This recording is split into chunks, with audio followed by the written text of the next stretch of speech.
अस्सलाम वालेकुम मेरे प्यारे प्यारे व्यूवर्स को मेरा प्यार भरा सलाम। मैं हूँ हफ्सा फरीद और आप देख रहे हैं मेरा YouTube channel Hafsa Farid cooking. उम्मीद करती हूँ आप सब खैरियत से होंगे, खुशबाश होंगे। आज हम बनाने जा रहे हैं केले की बहुत ही ज़्यादा मज़ेदार सी रेसिपी। तो उसके लिए ज़रूरी है कि आपने 5 अदद केले ले लेने हैं। इनका आपने इस तरीके से छिलका उतारते जाना है। साथ ही साथ इस पॉइंट पर अगर आप मेरे चैनल पर पहली दफ़ा आए हैं तो जल्दी से मेरे चैनल को सब्सक्राइब कर दें, लाइक कर दें और शेयर करना मत भूलिएगा। उम्मीद करूँगी कि आपको मेरी आज की जो स्पेशल रेसिपी बहुत ही ज़्यादा मज़ेदार लगेगी, इसलिए आपने कोई भी पॉइंट स्किप नहीं करना, हर पॉइंट को अच्छे से आपने वॉच करना है। और कमेंट में भी ज़रूर बताइएगा कि आपको मेरी आज की रेसिपी जो है वो कैसी लगे। चलें जी, इस तरीके से मैंने जो सारे केले हैं उनको छिलका उतार लिया। तकरीबन 4 से 5 अदद आपको केले चाहिए। उसके बाद आपने इनको मैश कर लेना है। तो यहाँ पर मैश करने के 2 तरीके हैं। सबसे पहले तो आप फोर्क की मदद से मैश कर सकते हैं, इस तरीके से भी इजीली ये मैश हो सकते हैं, या फिर आप दूसरी तरह मैशर की मदद से भी अच्छे से मैश कर सकते हैं। बट इनका अच्छे से मैश होना बहुत ज़रूरी है। जिस तरह आपको ईजी लगे आप उस तरीके से जो है इनको अच्छे से मैश कर लीजिएगा। ये देखिए मेरे पास दूसरी तरह मैशर है। अब ये मैं मैशर की मदद से मैश कर रही हूँ और बहुत ही इजीली ये है मैश हो जाएगा। अच्छा, मैश करने के बाद अब हम इसमें डालेंगे अंडे। तो यहाँ पर मैं सबसे पहले शामिल कर रही हूँ 2 अदद दरमियाने साइज़ के अंडे और साथ ही शामिल कर रही हूँ 1 कप भरकर मैदा। मैदे को मैंने अच्छे से छान लिया है और हाफ़ कप मैं घी जो है मेल्ट करके वो शामिल कर रही हूँ। अब अच्छे से आपने मिक्स कर लेना है। अंडे जो आपने शामिल करने हैं वो आपने रूम टेम्परेचर के लेने हैं। अगर फ्रिज में रखे हुए हैं तो एक दफ़ा आप आधा घंटा पहले उनको बाहर निकाल के रख लीजिएगा ताकि उनका टेम्परेचर नॉर्मल हो जाए। अच्छे से मैश करने के बाद, मिक्सिंग करने के बाद मैं यहाँ पर हाफ़ कप मैदा और शामिल कर रही हूँ छलनी की मदद से। तो बहुत ही मज़ेदार सी हमारी आज की रेसिपी बनने लगी है। यकीन जानिए सब बच्चे बहुत ज़्यादा शौक़ से खाएंगे, बच्चे हो जाएं, बूढ़े हो जाएं, सबको ये रेसिपी बहुत ही ज़्यादा मज़ेदार सी लगेगी। सिर्फ़ और सिर्फ 5 मिनट के अंदर अंदर आपकी ये रेसिपी जो है वो फ़ौरन से बन जाएगी।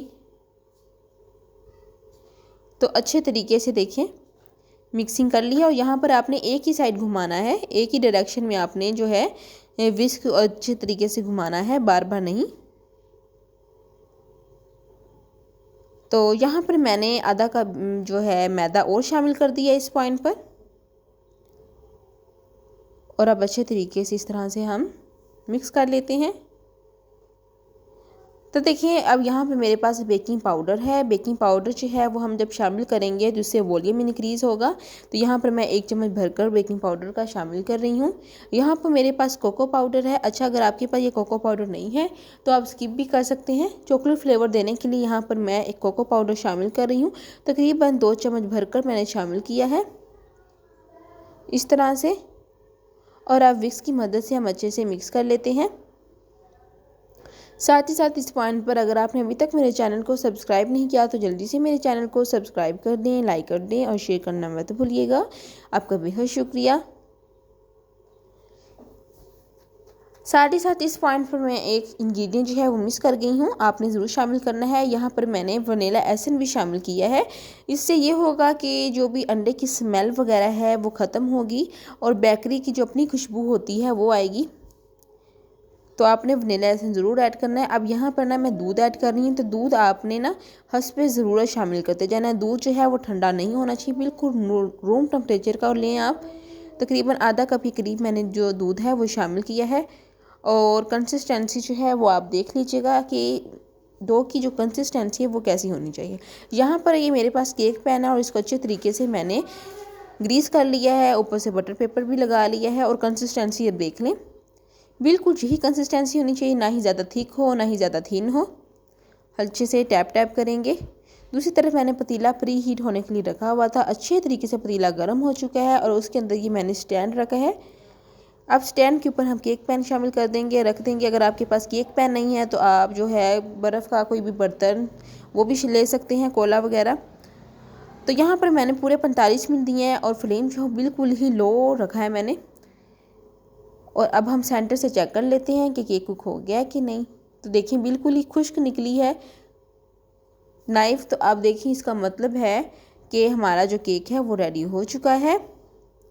अब हम केक को केक पैन से सेपरेट कर लेते हैं।